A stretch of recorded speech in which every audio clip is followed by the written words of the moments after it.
Hi, I'm Dee McGinnis. I'd like to talk with you today about how to sell a home. It doesn't matter if you're a man or a woman, if you're a couple, if you're living in California, Montana, New York, Florida, Ohio, Wisconsin, Michigan, South Dakota, North Dakota, Texas, anywhere. I can help you accomplish that. Can you believe that? First of all, you have to have the best real estate agent possible. Agents that are familiar with and have experience and have knowledge and an education on representing sellers. That agent, for one, that I would interview and make sure we've got the right agent for you if you're in another location other than Arizona, we want to make sure that that agent communicates, not a duplicate of the average. You see, according to the National Association of Realtors, real estate agents do not communicate well enough, and that's the number one complaint about realtors. You want to have an agent who knows how to write the remarks, how to do the marketing of your home. Have everything perfect, so other realtors will find your listing in the MLS and show your property.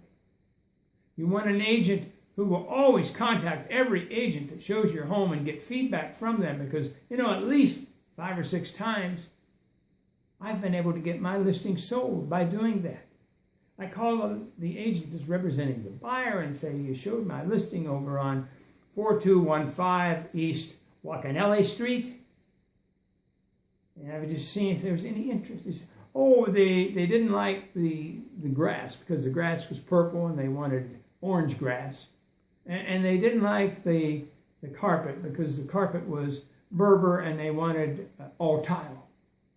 And I would say, well, if it had all tile and if it had orange grass, would they buy that? Oh, yeah, they liked everything else about it. Well, then why don't you write that offer and go down to page 5 and write in on those blank lines and ask the seller to do that at the seller's expense? And the agent would say, well, will they do that? And I said, I don't know. Write it up. We'll present it. And we did. And they did accept it. You see, a lot of times, real estate agents sometimes just don't think. And it's up to that real estate agent because that's their job. That's what they do for a living. They have more knowledge, or should have more knowledge and more experience and education of how to put it together than the buyer does. And if you're looking for a realtor, it doesn't matter if it's in California, Michigan, Wisconsin, North Dakota, South Carolina, Florida, Texas, Oklahoma. I can help you find an agent that works and thinks like that, which is like I work. And I hope your day is as good as mine.